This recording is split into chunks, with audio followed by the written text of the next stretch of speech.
Mayong adlaw mga ka-star, kini si Star DJ Ana og karon muhatag tagbalita alang sa gitudlo sa House Prosecution Team ang giingong pattern sa paggamit ni Vice President Sara Duterte sa confidential funds gikan sa iyang panahong isip mayor sa Davao City hangtod sa iyang paglingkod sa Office of the Vice President ug Department of Education.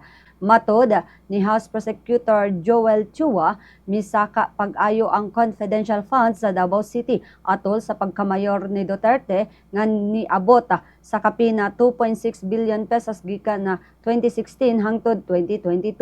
Sumala naman ni House Trial spokesperson Zia Alonto Adjong, usa sa mga pangutana karong mao kung ngano daw mahimong importante kang Duterte ang confidential funds. Sa OVP, 500 million pesos ang confidential funds ni adtong 2022 hangtod 2023, samtang 112.5 million pesos naman ang gigahin sa department ni adtong 2023. Gipasiugda usab sa prosecution ang pagkalambigit sa pipila ka mga personahe nga niadto pang nagdumalas sa confidential funds ni Duterte sa Davao City, lakip sa kini OVP Special Disbursing Officer Gina Acosta. Matod sa prosecution, kinahanglan na susihon kung adunay mga pamaagi sa pagdumala o pagliquidate sa confidential funds nga nadala gikan sa Davao City ngadto sa OVP. Ang maong aligasyon na parte gihapon sa mga ebidensyang gisusi sa impeachment trial batok kang BP Sara Duterte.